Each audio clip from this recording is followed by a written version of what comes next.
Our first guest is former ITN Royal Editor Tim Ewart. Tim, welcome to the Royal Report. Now, I've just spoken in my editorial about King Charles and him managing the perceptions of the monarchy within the Commonwealth, and we'll get to that in just a minute. But first, the front page of The Sun today reveals the older woman Harry described losing his virginity to, Sasha Walpole. Hi, I'm Sasha Walpole. I'm here to tell my story in my words. I am the lady that Prince Harry wrote about in his book, who he lost his virginity to. I didn't know Harry was a virgin at the time.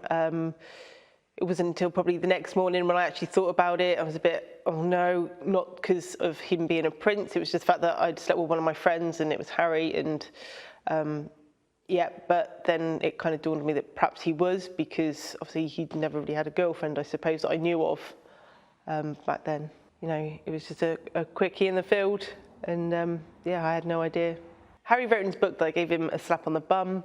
I gave him a little squeeze as well. It was a bit of fun. He had a peachy bum. He was young. I almost can't believe we're talking about this, and I still can't quite get over his rather equestrian description of the whole event. But Sasha Walpole has come out and owned up to it.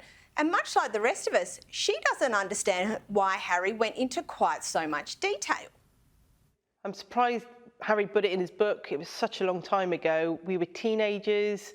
It just doesn't really seem a big deal to me. I've kept this a secret for 21 years.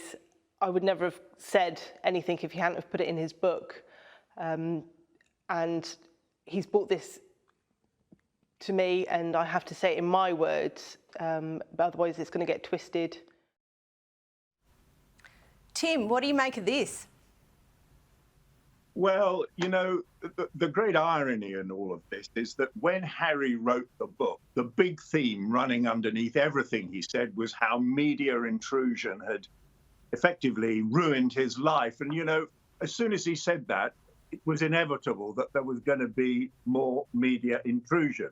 And as soon as he talked about having sex behind a pub as a teenager, in the end, somebody was going to find his partner. It didn't take very long, did it? A few weeks, and now we've got Sasha Walpole, who's a 40-year-old lady, mother of 2 children, works now as a digger driver down in the west of England, has come out with these revelations. I mean, it's food and drink for the British tabloids. You know, Harry really opened the floodgates, and nobody can be surprised. He wanted privacy, but as I say, he's just kind of made things worse. That this is a story, as you can imagine, people are going to lap up here. I don't know how much Sasha Walpole has made out of this, but probably quite a bit. I mean, they've even got text exchanges between her and a friend talking about the Harry book, and Sasha Walpole saying, well, Harry's lost it. I mean, he's turning himself really into a laughingstock, I'm afraid. It is one of those things that you think that people would at least, you know, keep the detail under wraps. But you've just alluded to it. Do you think that she was paid for this interview? I mean, you'd want to be, wouldn't you? I would have thought so. You know, it would be wrong of me to speculate, but I can't really imagine why she would have done it otherwise. I mean, it's her 15 minutes of fame. She's clearly a perfectly nice lady. She leads a perfectly normal life. The original speculation about who Harry lost his virginity to included high-profile people like Liz Hurley, the actress, and so forth, but far from it. This was an evening in a pub. Sasha Walpole worked as a groom at the Highgrove estate. He knew Harry well. He'd sent her a birthday card signed Baz. He bought her a big tray of drinks. They got drunk together.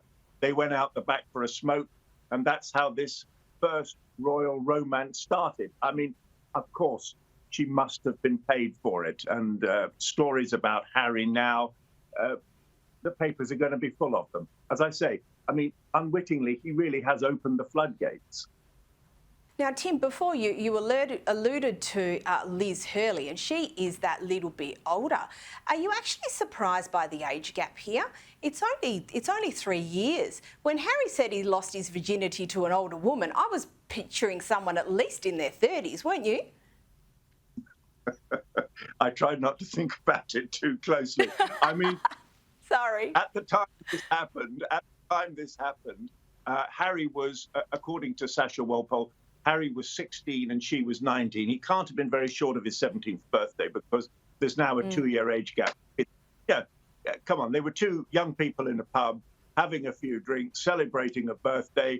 One thing led to another, as she said. It started with a kiss. I think she said the next moment we were on the ground, and there you go. So no, I'm not particularly surprised. But I mean, the original reference to an older woman created all sorts of ideas in the media's mind. Who could it possibly be? You know, people thumbing through the clippings of old newspapers to find out who Harry might have had as an older woman in those days. It turned out really to be something far less spectacular than that. It was just a night in a pub, and it happened.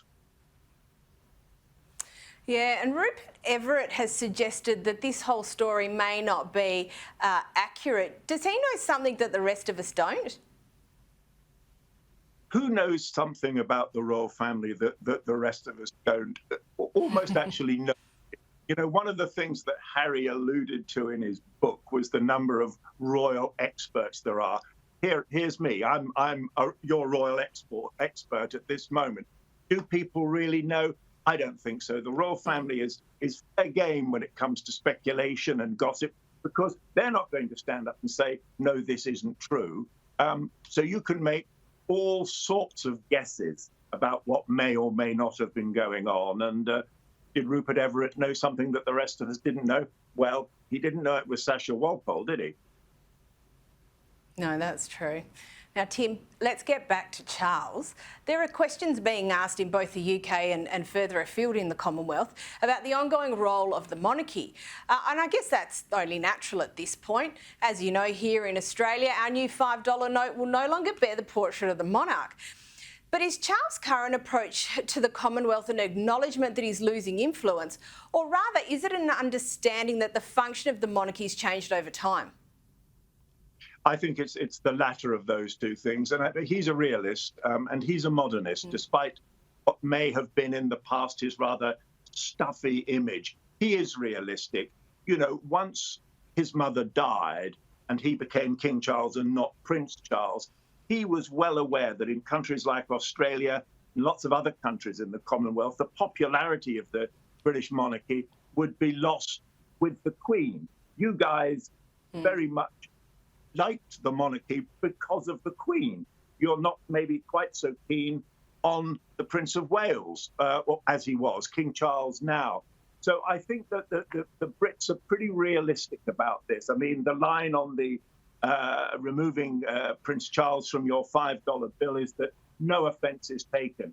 You know, I mean, he knows that a referendum in Australia not that long ago wasn't that conclusive in its support of the British monarchy. You know, the margins weren't that huge. Would there be another referendum? Yes, I'm sure that the monarchy accepts that. The same is happening in the Caribbean. Barbados has already declared itself to be a republic. It's going to happen, and there's nothing the British monarchy can do about it. They're not going to intervene. They're not going to campaign. Sure, they're going to send out William and Kate now, primarily, as the face of the new monarchy. They've lost Prince Harry, which is actually a blow because he was very popular in the countries that he went to before all the current Meghan Markle business began. But I think Charles is a realist. I don't think he'll take offence. Would he like to remain head of state in Australia? Yes, I'm sure he would. But equally, I think he knows that times are changing and he and the institution have to change with the times. Yeah, and just to pick up off that, you know, during the reign of the Queen, we saw 17 Commonwealth countries become republics. You mentioned Barbados. Do you expect that we're going to see a bit more of that during the reign of Charles? Yeah, absolutely. I'm sure we will, particularly, I think, in the Caribbean. Australia, I don't know. You would know more about that than me.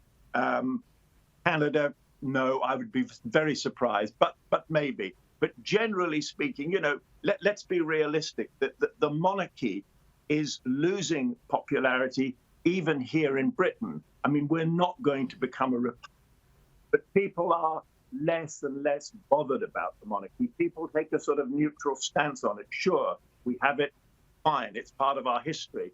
But there are fewer and fewer people now who are avid monarchists, and that's the way things change. And Charles is realistic. He knows that. And he knows that also the monarchy needs a younger generation. And that's one of the great losses of Harry. As I said earlier, he was very popular. Now it's just down to William and Kate. And fine, they're doing a good job. But as the face of the younger generation of the monarchy, they're now doing it on their own.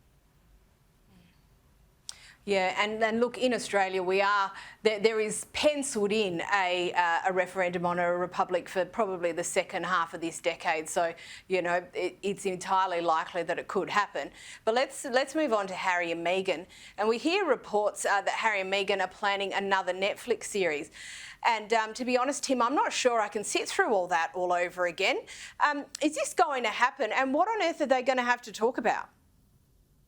Well, I think this is a series that they're talking about being producers about. I mean, Meghan has said it's not going to be about them, which I think, as you've rightly said, is going to be a huge relief, not least to people of this country who've sat through, I think it was nearly 6 hours of Harry and Meghan talking about themselves, and now Harry's book. I think the majority of Brits certainly feel that a period of relative silence from Harry and Meghan wouldn't necessarily be a bad thing. But they have a big contract with Netflix. Netflix obviously feel that being associated with Harry and Meghan is good for business. And so far, it has been. Let's face it, the book, which everybody's saying, well, it was pretty boring, and what did it tell me that I hadn't already read in the newspapers? Doesn't matter. It still sold something like 750 million copies in the first few days. So they're still money spinners. And at the end of the day, that's the direction they have to go in, because that's where their source of income lies. So I think we can expect to see more from what this series of shows will be. They're described as rom-coms. I'd personally probably be more likely to watch the football or the cricket, but maybe there'll be a big audience over here. Who knows? Yeah, that will be really interesting. And I do get the sense people are becoming a bit browbeaten by all of this Harry and Meghan laundry airing. But I find it quite extraordinary the way that it does seem to get so much traction. But just one other thing, Harry and Meghan have always appeared to be close to Oprah. Obviously, her interview with them kicked off this prolonged airing of laundry. But apparently Meghan wasn't invited to Oprah's birthday. Have Meghan and Harry kind of done their dash with the LA celebrity scene, or is there something else going on here? Well, I think that any hint that Harry and Meghan are losing popularity, their traction, if you like, in the United States, any hint of that is going to be eaten up by the British media, by the world's media, because we're just looking, the papers here are just looking for things to go wrong, for Harry and Meghan to become less popular. The Oprah interview was massive here, obviously, more so, I think, than really the Harry documentary, particularly because it involved accusations about racism in the royal family, and it really stirred things up, made the monarchy look at itself. And the fact that now Oprah didn't invite them to her birthday party, people love that here. They're even losing popularity in the United States. That worked beautifully well for the British media, because they're certainly losing popularity here. I mean, we've just had one poll out that shows that actually, in certain age groups, even Prince Andrew is more popular than Harry and Meghan, and that's quite something. So we love that stuff. We love any suggestion that Harry and Meghan aren't quite as glamorous, maybe, and as quite as appealing in the United States as they like to think they are. Yeah, look, I recall there were rumblings of another interview with Oprah. Do you think that's now off the table, particularly given what's already been said in the book? Well, it's very difficult to imagine really what more Harry. I suppose Meghan has maybe got a lot more to say. Yes, to be fair, that would be, I suppose, a big seller here.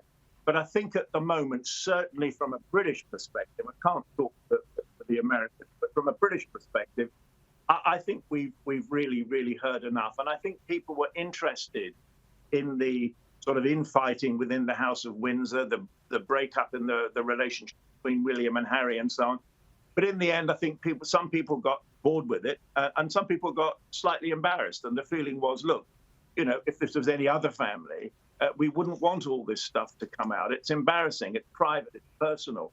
And I think a lot of people feel that the best thing that Harry and Meghan can now do is just to get on with their lives and let it rest. And it does look to many people in this country as though it's simply for the money. They're just making lots of money washing the royal family's dirty laundry in public. And people, by and large, don't care for that. No, they don't. And if, like you said, if it was any other family, we probably wouldn't be talking about it. Look, Tim, thank you for joining us. That was a rather enlightening discussion, I have to say. And we'll definitely be chatting with you again soon. Thank you so much. Always a pleasure.